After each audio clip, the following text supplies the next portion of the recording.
मैं इंटरनेट के पन्नों से एक बहुत ही बेहतरीन स्टोरी लाया हूँ जिसे सुनकर आपको अच्छा लगेगा। वैसे तो आप दुनिया में जानते हैं कि भगवान होते हैं, बहुत सारे लोग कहेंगे कि भगवान नहीं होते, लेकिन ये स्टोरी सुनकर आपको विश्वास हो जाएगा कहीं ना कहीं ईश्वर है और सबको देखता है, सबके लिए जस्टिस करता है।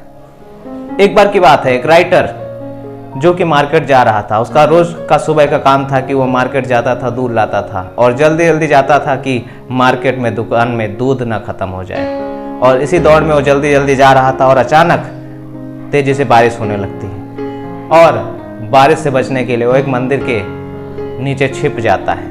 वहीं पर देखता है बहुत सारे लोग वहां पर आकर रुक जाते हैं। एक मजदूर आता है जो अपनी साइकिल बाहर खड़ी करता है और जल्दी से वहां पर आकर खड़ा हो जाता है और लगातार बारिश हो रही थी। कुछ ही देर बारिश होने के बाद धीरे धीरे हल्की बारिश होने लगती है, धीमी होती है। तो वहां पर खड़ा हुआ एक किसान कहता है कि भगवान इतना ज्यादा बारिश कर दो कि मेरे धान की खेती बहुत अच्छी हो जाए, क्योंकि इस बार जो मेरे पास पैसे थे वो पिताजी के इलाज में खर्चा हो गए और इस बार अगर बारिश नहीं हुई तो मैं अच्छे से अपनी इनकम नहीं कर पाऊंगा और शायद मेरा खाना भी मुझे नहीं मिल पाएगा। दूसरी तरफ एक मजदूर जो साइकिल खड़ा करके वहीं पे आया था, वो उसको देखकर झिझकारता है, अरे बारिश हो जाएगी तो मेरा जो काम है वो बंद हो जाएगा, वहां पर स्लेब पड़ने वाली है, छत पड़ेगी और वहां पर मिस्त्री काम नहीं करेंगे, मुझे काम नहीं मिलेगा और मैं शाम को खाना कैसे खाऊंगा।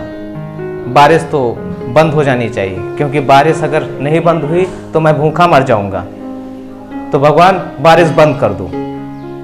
अब इन दोनों की बात सुनकर राइटर असमंजस में पड़ जाता है और सोचता है कि भगवान इन दोनों में से किसकी बात सुनेंगे।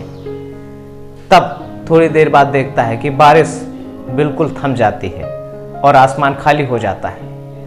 वहां से मजदूर जाता है और खुश होकर चला जाता है, अपने काम में चला जाता है, लेकिन किसान दुखी हो जाता है। राइटर सोचता है कि भगवान ने ऐसा क्यों किया, आखिर फसल तो जरूरी है। किसान की बात भगवान ने नहीं सुनी, उस मजदूर की बात सुनी। मजदूर शायद मैनेज कर सकता था, क्योंकि देश में किसानों का बहुत ज्यादा महत्व है। किसान अगर फसल नहीं उगाएंगे तो देश क्या खाएगा। ऐसे सोचते सोचते राइटर घर पहुंचा, शाम को खाना खाया और लेट गया। पूरा मौसम साफ हो चुका था। वो सोच रहा था कि आखिर किसान की बात भगवान ने क्यों नहीं सुनी। भगवान सबकी नहीं सुनता है। उसका विश्वास भगवान की तरफ से डगमगाने लगा। अब रात को जैसे ही खा पी कर वो सो जाता है, ये सोचते सोचते कि भगवान ने आखिर किसान की क्यों नहीं सुनी। तो नींद के बाद अचानक उसकी नींद खुलती है और कुछ आवाज हो रही थी और देखता है कि सुबह हो चुकी थी। लेकिन सुबह तक उसने देखा कि रात को इतनी ज्यादा बारिश होती है कि हर जगह पानी भर जाता है।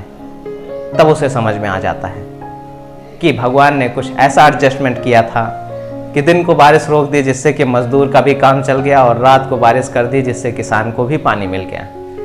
तो हम थोड़ा सा अधीर हो जाते हैं कि भगवान हमारी नहीं सुनते हैं, लेकिन हमें समझना चाहिए भगवान के पास हर एक प्लानिंग होती है। तो ईश्वर को आप मानते हो या ना मानते हो, लेकिन आपको ये मानना चाहिए कि प्रकृति के पास आपसे बेहतर प्लानिंग है। आपके लिए उसने बहुत ही बेहतरीन तरीके से एडजस्टमेंट किए हैं, जिनका फल आपको पॉजिटिव मिलने वाला है। क्योंकि आप अगर प्रकृति के साथ पॉजिटिव रहते हैं तो आपको पॉजिटिव एटमॉस्फेयर मिलेगा, पॉजिटिव लोग मिलेंगे और आप पॉजिटिव चीज़ों के साथ घुल मिल कर रहेंगे। इसीलिए मैं कहता हूँ कि अगर आप अपने आप को पॉजिटिव बना लेते हैं तो कहीं ना कहीं आपका जीवन भी सुधर जाएगा, आपके जो भी टारगेट हैं वो पूरे होंगे। और सभी लोग से मैं प्रार्थना करूँगा कि ईश्वर को जरूर माने, प्रकृति को जरूर माने, क्योंकि यही प्रकृति है जो हमें ट्रीट करती है, तो हमें भी इसे अच्छे से ट्रीट करना चाहिए। इसी तरह से और भी स्टोरी के साथ मिलेंगे, तब तक के लिए चलते हैं। जय हिंद।